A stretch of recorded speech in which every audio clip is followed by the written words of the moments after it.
You ever have one of those moments where everything feels normal until it doesn't? Like you're cruising along just fine. Then suddenly life jerks the wheel and you're fighting to stay upright? That's what happened to Marcus Jackson. 16, brilliant, polite, dressed neat, just a black kid in first class trying to mind his business. But none of that mattered the moment a flight attendant's palm cracked across his face like he was a problem to be handled instead of a human being to be respected. The blood on his lip wasn't just from the slop hit, was the sting of realization. That no matter how smart he was, how polite, how connected, there were still people out there who'd see his skin before they saw his soul. And the worst part? Some folks sitting nearby muttered, well, he must have deserved it. Yeah, that happened.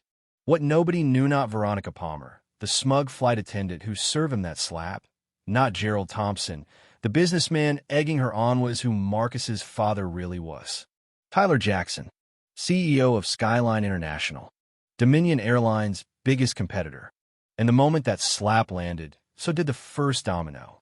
See, Marcus wasn't flying his dad's airline on purpose. Tyler had asked him to fly Dominion just to see how they treated regular folks, no special favors. Observe, report back, he'd said. And Marcus, being sharp like his old man, agreed.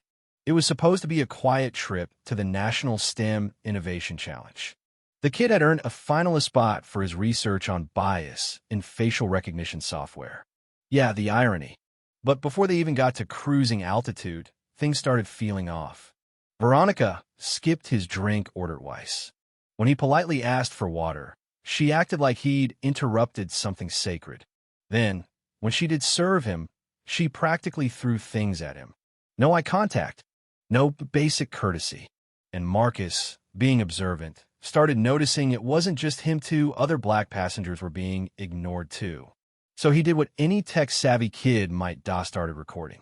Quietly, discreetly, like he was texting, just capturing evidence. And the deeper into the flight they went, the uglier it got. During turbulence, Veronica accidentally dumped hot coffee in his lap, then blamed him, called him disruptive. Then the businessman across the aisle chimed in, backing her up like he was part of the crew. The message was clear: you're not welcome here, and if you speak up, we'll paint you as the threat. But Marcus didn't back down.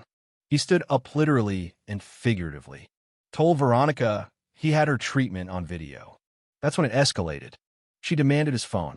He refused, and then she hit him. Open hand, full force, right across the face. In front of everyone. A security officer rushed over not to help Marcus, but to restrain him.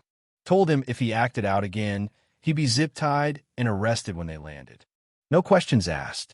That's when a voice cut through the tense Iona woman from a few rows back. Asian American, calm but firm. Dr. Michelle Lynn. That's not what happened, she said. I saw everything. Her truth didn't change much in the moment. They still tried to silence her. Still tried to bury the truth. But Marcus had already texted one number. His dad's. Back on the ground, Tyler Jackson was in his office going over quarterly numbers when that call came in. Dad, I need help.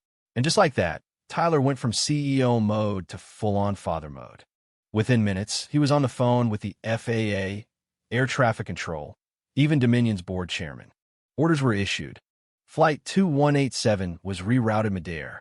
Passengers had no clue. But the captain did, and so did Veronica Palmer once her phone buzzed with a message she never expected. You just hit the CEO's son. At Knoxville, federal agents were waiting.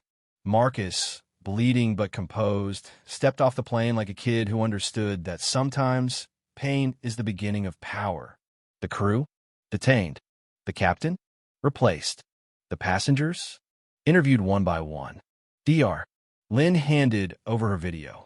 And just when it seemed justice might prevail, the system pushed back. Local police, chief old frat buddy of Dominion's CEO, snatched jurisdiction for federal hands. Evidence? Corrupted. Witnesses? Intimidated. Marcus? Interrogated like he was the threat.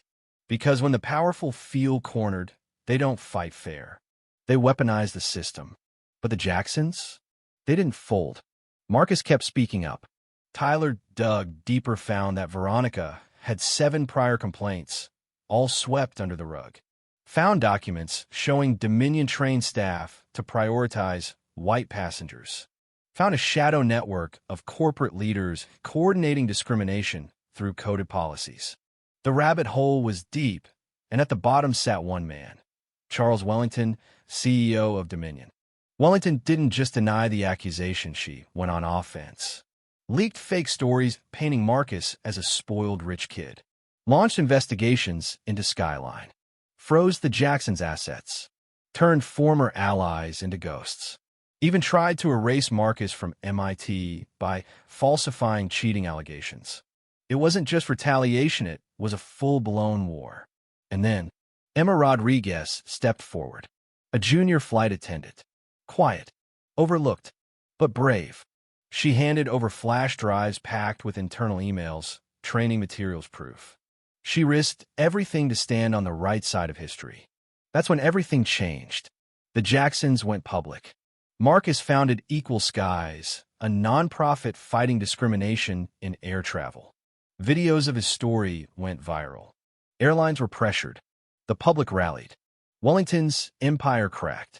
But he didn't go quietly. He tried to bury them one last time with doctored videos, kidnappings, even a fake confession video from Tyler. But Marcus caught the hidden code in his dad's Gestures Navy signals embedded in a forced confession. Activate Protocol Umbrella. That protocol released every piece of evidence to media, regulators, human rights groups, everyone. In 24 hours, Wellington's shadow network was exposed. Dozens of CEOs were indicted. Dominion crumbled.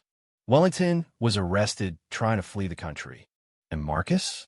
Marcus boarded a Dominion flight 1 year later his time, as its new majority shareholder. Bought the airline not to destroy it, but to fix it. He turned pain into policy, trauma into transformation. The skies were no longer the same.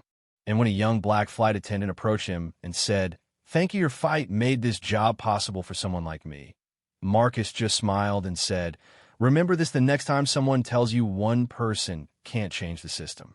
Because here's the truth. One person can't do it alone, but one person refusing to sit down can make everyone else stand up." Now it's your turn. Have you ever been in Marcus's shoes, silenced, dismissed, underestimated, but chose to speak up anyway? Or were you ever the one who saw injustice and stayed silent? Comment below, do you think the Jacksons were right to fight back as hard as they did? Or should they have played it safe? If you believe dignity isn't negotiable, hit that like button. And share this story, because the more we talk about injustice, the harder it becomes to ignore. Justice isn't a destination, it's a choice, one we make every single day.